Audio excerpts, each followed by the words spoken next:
Colorado's Latino vaccination rate is lagging, even with appointments available.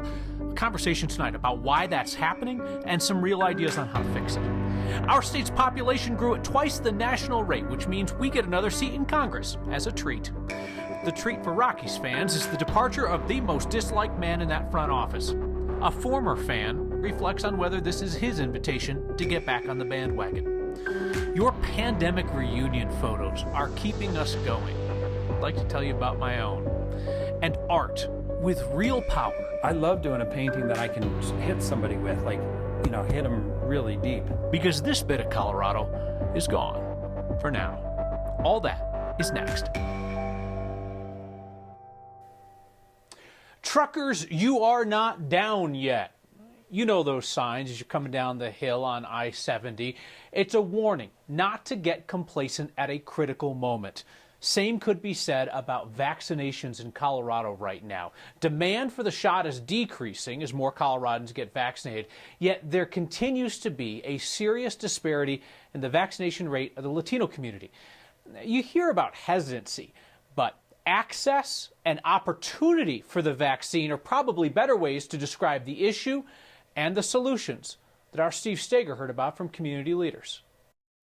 It sticks out more than anything else when you look at the demographic data for who's getting the vaccine in Colorado. Latinos make up 8% of those vaccinated in our state so far, while in actuality, they're about 22% of our population. Our communities don't open doors to be counted, so I usually think that we're larger than 20%. Rudy Gonzalez leads Servicios de la Raza, one of the largest service providers and advocacy groups for the Latino population in Colorado. Gonzalez says in his work in the community, he's found the best way to convince people to get the vaccine is to eliminate roadblocks. Alleviate some of the barriers, such as transportation, such as work schedules.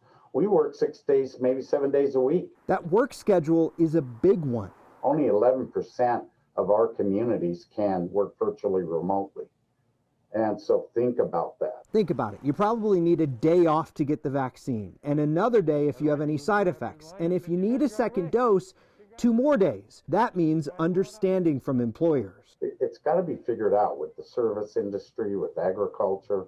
I think, the state can really play a big part in that. Gonzalez also says the community tends to trust known organizations more than government. He says state government needs to let community organizations run the show, but still be there to provide resources. That's how La Raza has been able to vaccinate thousands of people in the community so far.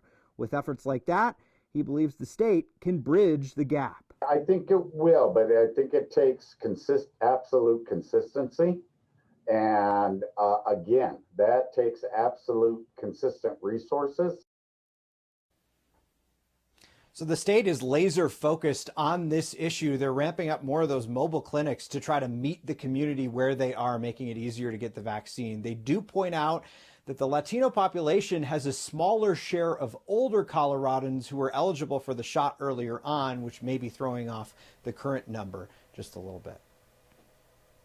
Steve, quick question. I mean, given this state of emergency that exists for the pandemic, could the state health department come in and just say, like, listen, you got to give people a day off to go get the shot, or maybe a day off to get the shot and a day off to recover? Could they do that? We saw something similar to that when the Department of Labor early on in the pandemic said that people had to have paid time off if they came down with COVID-19. Potentially you could see something like that. It'll be interesting to see if the state moves on it.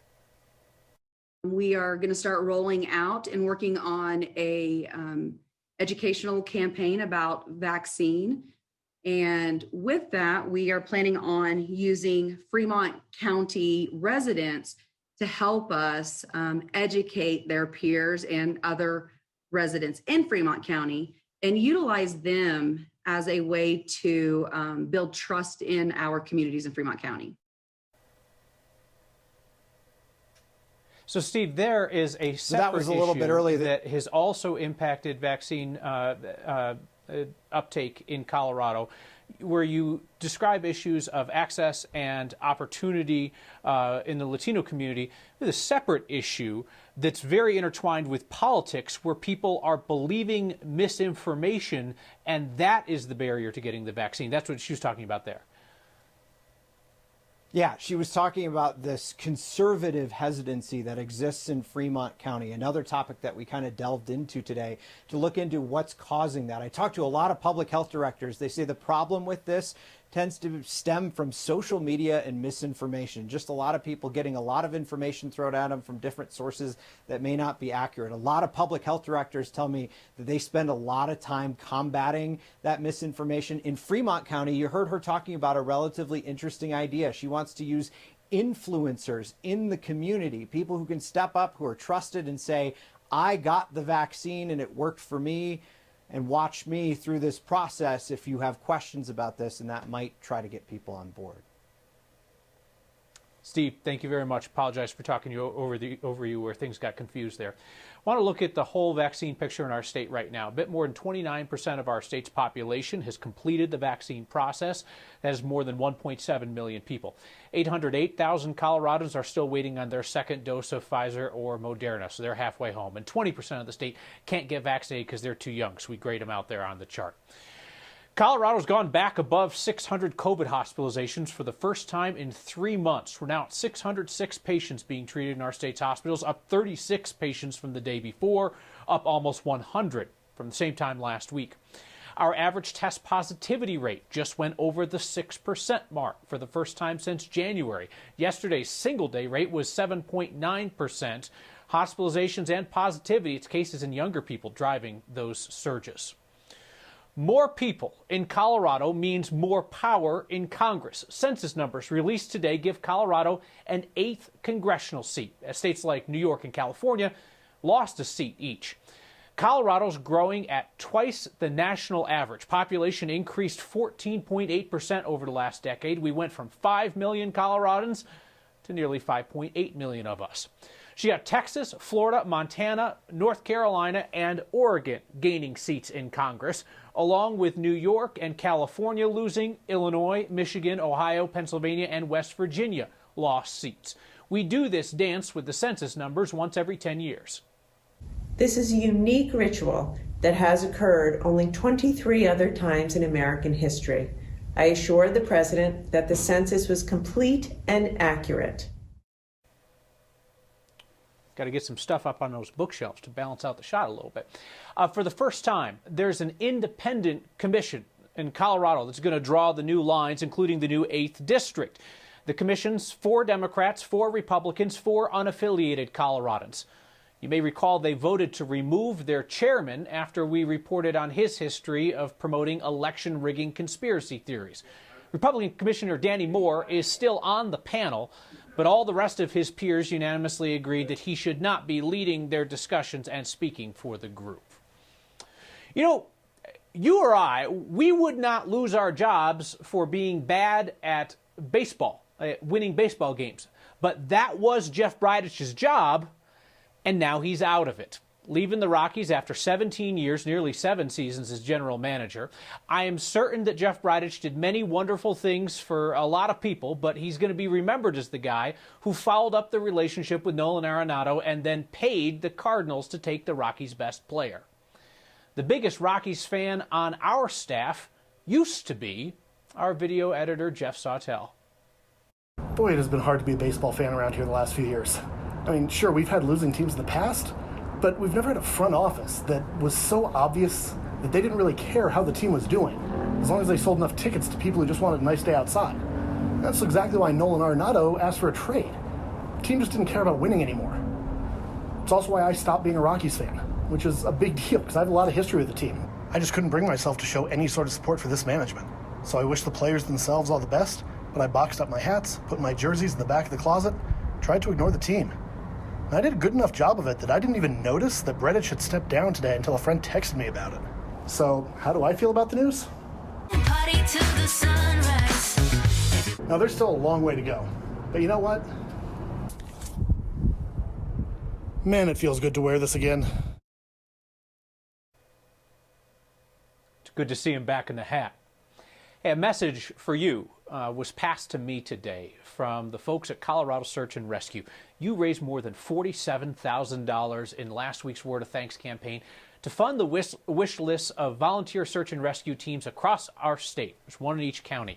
It's going to do stuff like buy and repair old equipment, get them better cold weather gear for their safety, stuff like that. Jeff, from the statewide group that's going to sort out your donations to cover these wish lists, he asked me to tell you that he has no doubt that those funds are going to make a difference and will likely save lives. Something you can be very proud of. And Jeff asked me to remind everybody that search and rescue teams don't charge for their work, so nobody should ever delay calling for help worried about the cost. You have now raised more than $3.6 million through your Word of Thanks campaigns, and Wednesday, I've got an idea of how we can build something together, something that we can all then go visit. Colorado is home to one of the biggest firefighting tools in the world, and it may never drop a single gallon of water. Like on the East Troublesome Fire, largest in state history. Land captured before the fire by an artist's brushstrokes. The fact that the scene has changed now, that added a whole nother layer of specialness to it. A return to a part of Colorado that once was, and will be again someday. Next.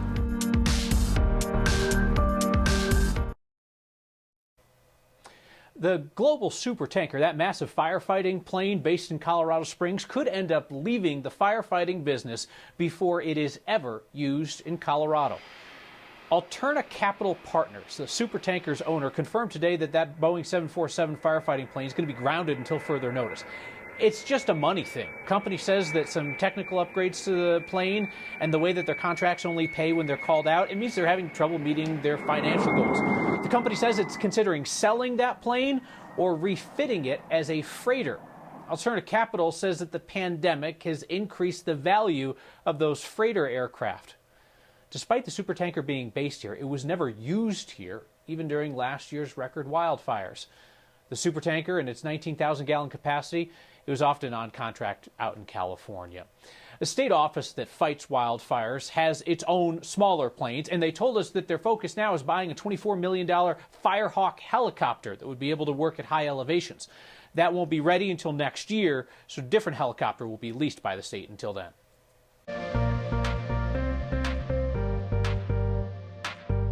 Cloudy, windy, but warm today. Temperatures near 80 in Denver. We had a 90 in southeastern Colorado in the town of Lamar, 60s in the mountains. Now the wind's going to continue and it's pretty gusty, and that's because we have a storm system coming in. Ahead of it will stay dry but cloudy tonight. The mountains will start to see some rain and snow showers overnight, and then the snow really ramps up tomorrow. There is a winter storm watch for 8 to 12 inches of snow from Rocky Mountain National Park down to Breck, even into Vail, and it could go as far south as Crested Butte. For Denver, it's going to be showers off and on all day and maybe a couple of thunderstorms. Tonight, calm, quiet, and warm. Our low 45. Tomorrow, 58 with showers and thunder. We have showers and thunder early Wednesday, then clearing, and then mid-60s Thursday, mid-70s on Friday, 80s for the weekend. Next round of showers comes in late Sunday into early Monday of next week. Pandemic sure has shown us how far we'll go for others. 3,683 miles in our case. The distance, round trip from Denver to the doorstep where two beaming grandparents opened their arms to hold our 9-month-old daughter for the very first time. That cross-country trip and beautiful moment was made possible by a whole lot of people. From the scientists and the healthcare workers who created and delivered our vaccines, to all of the drivers on I-80 who used their blinkers when changing lanes, to every one of you who made small decisions as well as big sacrifices to keep people healthy over the last year. Because here's how I think about this. I have no idea whose safe and smart choices were the choices that protected our family here and the people that we love clear across the country. So I'm just going to say thank you to all of you. Your choice might have been the choice that made all the difference and made that moment possible.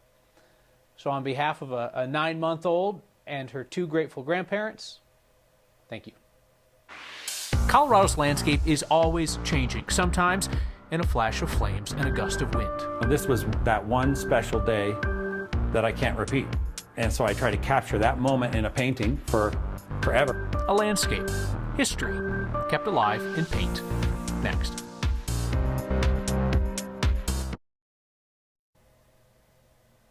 History is written in books, it's told of in stories, and sometimes it's preserved in paint. Our Ann Herbst went to an artist studio in Parker for a look at the history of last year's record wildfires. With each teeny tiny tap of Jay Moore's brush, So I'm designing as I go here. a memory comes to life, even in a simple sketch. You know, a moose wandering out while you're just standing there. You know, foxes that come and play right in front of you. Though beauty is a constant, Jay has seen Colorado's landscapes transform over time. You know, say 25 or 30 years, you see changes, you know, like obviously fires. Like the East Troublesome Fire that burned nearly 200,000 acres in Grand County and changed so many places Jay has painted. Here the lake is just like glass. They are paintings that people like Barbara Pierce admire. I was looking at this wall, and you can see there are a significant number of studies. 40 or 50 little sketches of different scenes. And by golly, my eye went straight to this one. She kind of zeroed into this one. She says, tell me about this one. And Jay said, oh, that's up by Granby.